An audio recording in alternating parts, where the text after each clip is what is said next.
Bonjour à toutes et à tous et bienvenue en direct à 7h15 sur votre chaîne d'information régionale. On continue, nouveau quart d'heure et nouveau point sur l'actualité en ce vendredi 26 janvier. Avant toute chose, vos prévisions météo en ce vendredi. Pour la fin de semaine, on l'espère, un temps plutôt calme et clément, un temps sec et ensoleillé pour tout le monde. Dès aujourd'hui, bien sûr, quelques nuages, on n'y échappera pas. Mais dans l'ensemble, le soleil devrait dominer cette journée, cette fin de semaine avec des températures comprises de 7 degrés à Calais et à Dunkerque, à 8 degrés Saint-Omer et Lille. Les prévisions météo complète, bien évidemment, vous le savez, après ce journal. L'actualité à la une d'abord et en images, c'est l'action des pêcheurs de la région hier à Calais. Une vingtaine de bateaux ont bloqué le port durant plusieurs heures pour demander des indemnisations de la part de l'État. Mais c'est finalement la région qui leur a promis 200 000 € d'aide exceptionnelle et une exonération de charges durant 3 trimestres. L'origine de ce conflit, c'est donc encore la pêche électrique. Les fileyeurs estimant avoir beaucoup perdu depuis les débuts de cette pratique, les stocks ayant baissé, leurs résultats de pêche aussi. Le Parlement européen a voté son interdiction la semaine dernière, mais les marins veulent maintenant une position claire de la part de l'Europe et de l'État français. Hier, le port de Calais a donc été bloqué une bonne partie de la journée, de même que certains accès de la gare maritime de Boulogne. Tous les barrages ont été levés hier en fin d'après-midi. Autre info aujourd'hui, la suite du salon 48 heures pour l'emploi et la formation au cinéma Kinépolis de l'Homme, près de Lille. Et jusqu'à ce soir, 17h30, 50 entreprises et 1000 postes au rendez-vous dans des secteurs d'activité très variés. 30 centres de formation sont également au rendez-vous avec des ateliers pour apprendre à gérer ses émotions et renforcer la confiance en soi.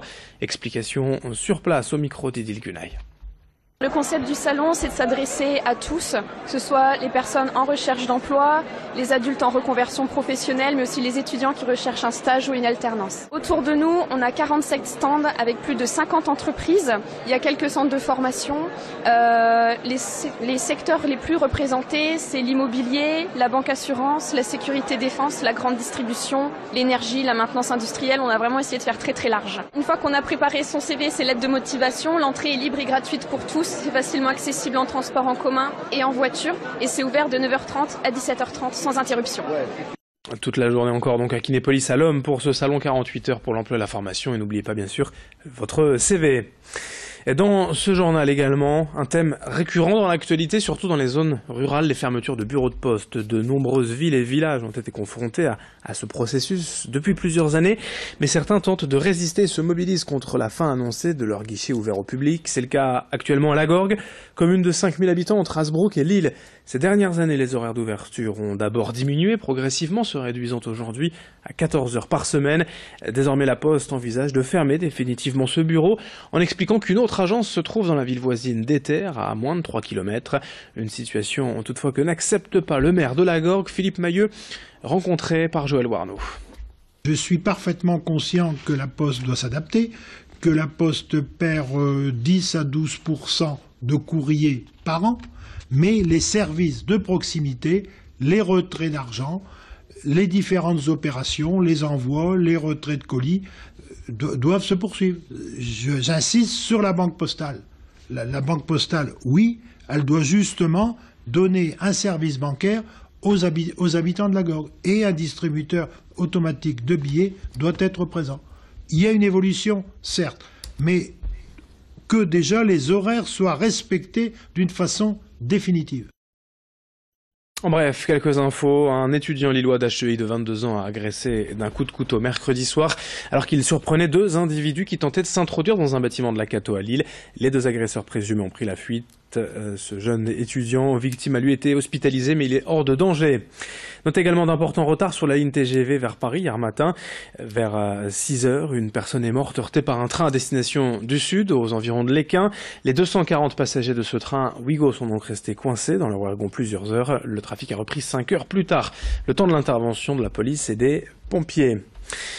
Notez que Miss France 2018, Maëva Cook, sera en dédicace demain après-midi de 15h à 18h au centre commercial V2 de Villeneuve d'Ascq, un événement quand même limité aux détenteurs de la carte de fidélité du centre.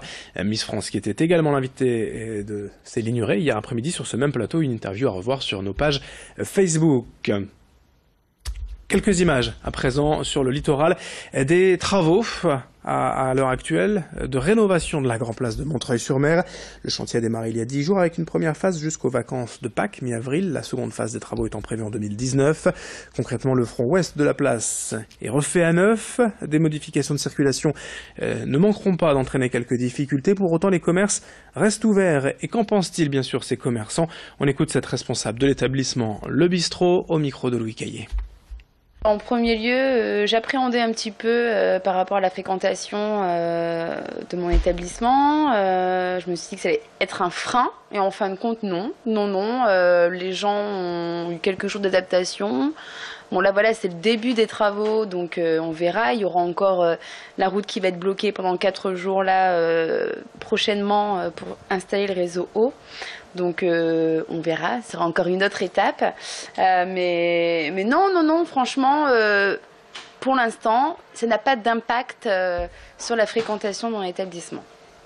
Pour finir ce journal, un peu de sport avec l'Enduropal du Touquet, évidemment l'événement de la région ce week-end.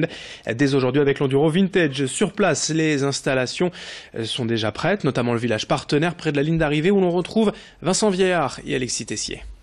Nous sommes actuellement à côté du village partenaire, tout près de l'arrivée, où dimanche après-midi, on attend enfin de savoir qui sera le vainqueur de cet Enduro 2018. Les derniers préparatifs, vous voyez, beaucoup de monde est en train de s'affairer. Par exemple, ça fait 3 semaines que 150 employés de la ville travaillent pour faire le meilleur circuit qui devrait être assez spectaculaire cette année.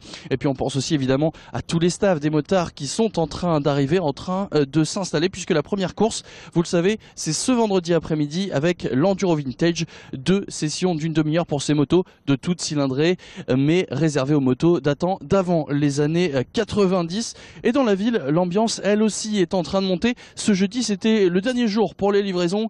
Et je peux vous le dire, sans vous le cacher, qu'il y a de très nombreux fûts qui sont en train d'être déposés chez tous les commerçants de la ville, puisque eux aussi attendent beaucoup de monde cette année. Les hôtels aussi sont quasiment tous complets pour les nuits de vendredi et de samedi. Il faut dire que la météo, elle, devrait être belle en ce dimanche. Et on attend jusqu'à 500 000 personnes tout au long du week-end pour assister à cet Enduro 2018 qui devrait être une belle fête. Une édition spéciale sur nos antennes à retrouver dimanche. 20 minutes d'images exclusives au Touquet dimanche tout au long de la journée. Quelques mots de sport également pour vous dire que le LOSC enchaîne les défaites. Hier en 16e de finale de la Coupe de France, Lille a perdu à Strasbourg 2-1 et sort ainsi de la compétition. Le tirage au sort a été effectué. Lens rencontrera Troyes début février. Au programme également de ce week-end en basket en Pro A, le Portel accueille Limoges demain à 18h30. Le BCM Gravelines jouera lundi soir à Bourg-en-Bresse à 20h45. Alors qu'en Ligue féminine, le SBVA se déplace à Montpellier dimanche après-midi. Fin de ce journal, à suivre vos prévisions météo dans un instant. Merci de votre fidélité.